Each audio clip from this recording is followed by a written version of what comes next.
افسوس دا دی چې کم خلک کم کس مونږ مشر کړی و نو په هغه کې دا صلاحیت نه و. نن سبا چې څوک هم حق خبره کوي نو هغه خلک شاته کوي. خو دې مقصد دا شو د کرپشن کړی دی او غل دی.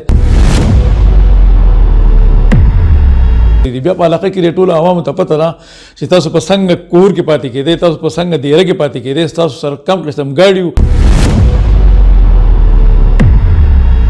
اعوذ بالله من الشیطان الرجیم بسم الله الرحمن الرحیم. السلام علیکم ورحمۃ اللہ وبرکاتہ. زما عزتمندو مشرانو کشرانو د دې علاقې د تاثیر بریکوټ اوسیدونکو،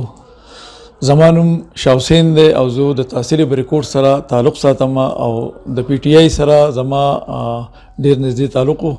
یو زوړ ورکر یم او په دې علاقه کې د خپل وس مطابق خپل کوششونه مې کړي دي د علاقې د ترقۍ لپاره، د هر قسمه د پالټۍ د مخکې کېدو لپاره. خو افسوس دا دی چې کم خلک کم کس مونږ مشر کړی و نو په هغه کې دا صلاحیت نه و. د هغې په وجه باندې زه د پی ټی آی نه نن سبا یو سایټ ته یم او د ټولو نه غټه خبره دا ده چې نن سبا چې څوک هم حق خبره کوي نو هغه خلک شاته کوي. څه تعویض تاسو کوئ، څه دم درود دی، په کومه طریقه تاسو را دومره زر مالدار شوئ، را پیسه هم وګټله. حق خبره چې دغه برداشت کولی نه شي د خلکو، نو په دغه وجه باندې زه د پی ټی آی د مشرانو سره یا د پی ټی آی د کارکنانو سره ما خلک ډېر کم ویني. نن سبا حالات داسې دي چې زه وینم په سوشل میډیا باندې مختلف ویډیوګانې مختلف خلکو هغو د احتساب خبره کوي، د مهنګایۍ خبره کوي، د الیکشن خبره کوي. نو زه به صرف عوامو ته یو خبره کوم چې برای مهرباني د احتساب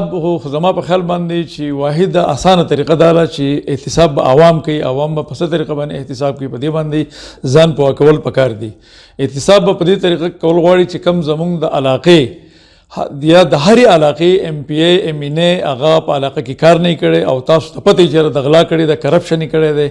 او بینک بیلنس یې ځان له جوړ کړی دی او خپلې فیملي له او ځان له مطلب دا دی چې ترقي ورکړې ده او د علاقې لپاره یې څه کار نه راکړی. خو دې مقصد دا شو د کرپشن کړی دی او غل دی، ځان له بلډینګان جوړ کړي، ځان له پراپرټي جوړ کړې ده او په لږ وخت کې هغه دومره مالدار شو چې خلک حیران شي چې یاره داسې خزانه بیا هم تېره او که څه وجه ده. نو د هغې اسانه طریقه دا ده چې پکار ده چې د عوام پر روان الیکشن کې د هغه خلکو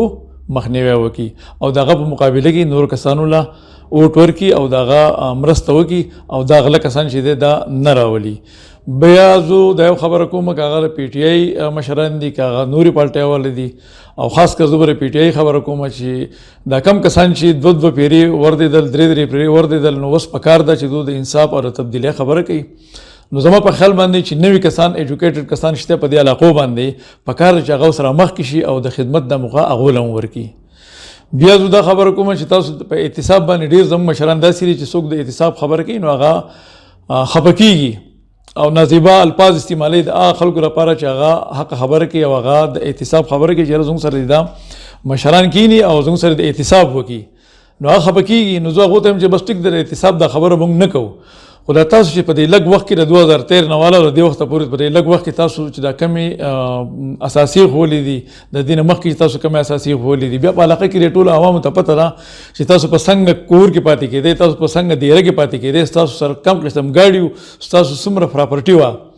نو دا طریقه دا تاسو په کومه طریقه ګټلې ده، نو هغه طریقه خو کم سے کم د عوامو ته کم سے کم عوام یو طرف ته دا مسافر نه دي، پر مسافر زه ډېر خفه کېږم. دغه طریقه دغه دم درودو څه تعویض تاسو کوئ، څه دم درود دی، په کومه طریقه تاسو را دومره زر مالدار شوئ، را پیسه هم وګټله. نو د احتساب خبره موږ نه کوو، خو کم سے کم دا طریقه خو د عوامو ته وښایه که نه چې یاره په څه طریقه تاسو مالدار شوي یې. نو زه یو ځل بیا د علاقې عوامو ته ریکویسټ کوم